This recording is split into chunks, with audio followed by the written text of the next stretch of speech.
Bago tayo magpatuloy sa video ko ngayon ay shoutout muna sa isa nating kababayan na si Jenny Naprada. Siya ay waiting ng employer at good luck kabayan sa darating na massive selection. Dito na naman ulit tayo sa tabi ng ilog at makikita nyo maganda na talaga ang temperature dito sa South Korea. Yan. Kahit hapon ay medyo mainit na. At may napansin nga ako dun sa mga nagpo-post na ibang vlogger dito sa South Korea na ang sinasabi ay kaya daw kukunti na lang yung nasiselect ng mga EPS worker galing sa Pilipinas na hindi na raw nagugustuhan ng mga employer dahil nga pagdadating daw dito ay halos lahat ay puro vlogger na. Lahat daw ay vlogger na pagdating dito. Ay wag naman sanang ganun. Pangit naman yung ganyan sasabihin niyo kahit sabihin natin na pabiro yung sinasabi ninyo ay may epekto yan dun sa mga naghihintay ng employer kasi panghihinaan ng loob kasi yung mga nauna dito ay karamihan nga ay nagba-vlog na. Tungkol sa bagay na yan ay hindi naman dapat nating pakialaman kasi kahit mag-vlog ka hindi ka naman ang importante hindi ka nakakaperwisyo, wala kang inaapakan na tao, yun yung importante. Wala tayong pakialam dyan kahit lahat ng EPS worker dito may vlog ay mag-vlog. Marami nga akong nakikita sa Facebook na mga baguhan pa lang dito sa South Korea ay nagba-vlog pero para sa akin ay maganda yun. Dahil marami silang natutulungan, nakadepende na lang yan sa tao kung sino yung papanoorin nila. Kaya tungkol sa bagay na yan ay hindi dapat nating pakialaman yan. Sila ang bahala sa buhay nila kung anong gawin nila. Importante ay hindi sila nakakapirwisyo ng tao. Pansin ko nga doon sa mga baguhan ng mga vlogger dito ay maganda naman yung pinapakita nila tungkol sa pag-aaral ng Korean language, kung ano yung kailangan i-memorize. At meron ngang nagpo-post na nagpapasalamat dahil nakapasa dahil dun sa isang vlogger na puro vocabulary yung pinupost sa Facebook ay napakaganda ng ganun. At yan ay nakakatulong kaysa naman dun sa magpo-post ka na hindi na raw ganyan-ganyan kasi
doon sa nag-post na ang sinasabi kaya daw kukunti na yung nasiselect na EPS worker na galing sa Pilipinas dahil pagdating daw dito ay puro lahat vlogger na.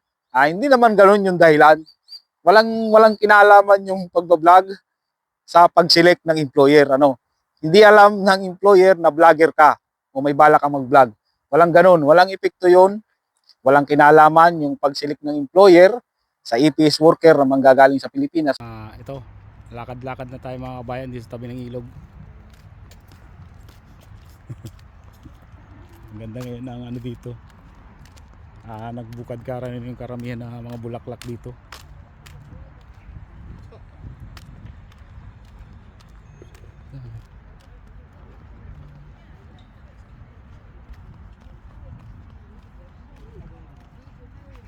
Mga bata nanguhuli ng tutubi yata.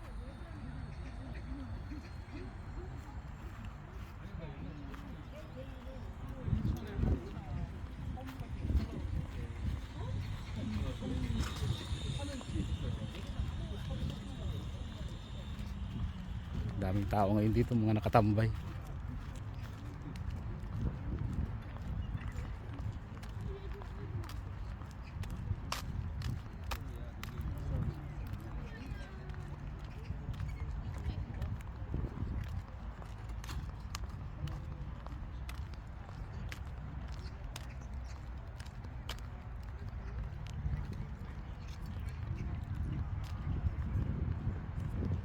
Kaya inaabangan nila dito, may isda kaya dyan.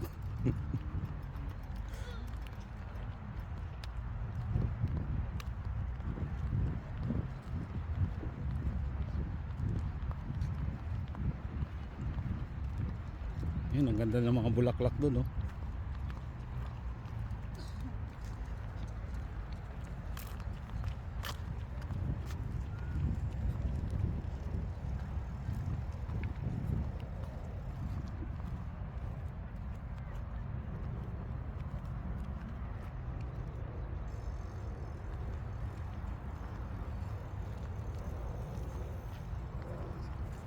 Yun, umaagos na tubig.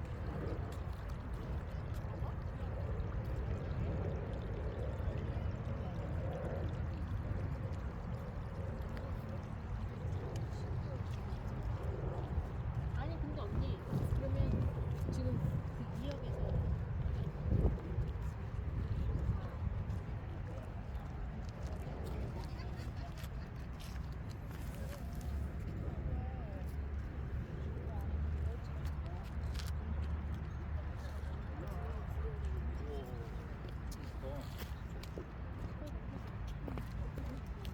청계피자를 따로 같이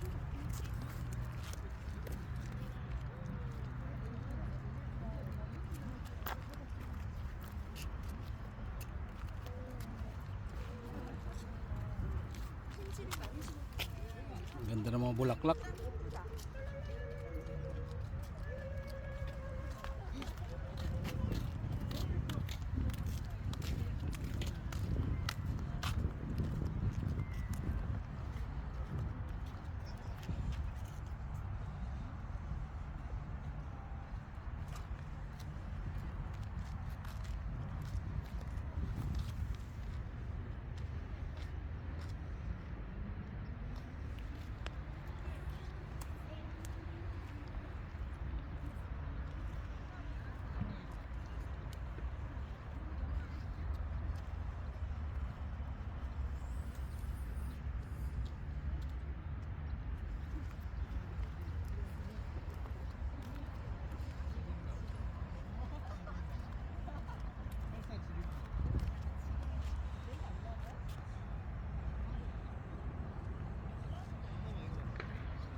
그게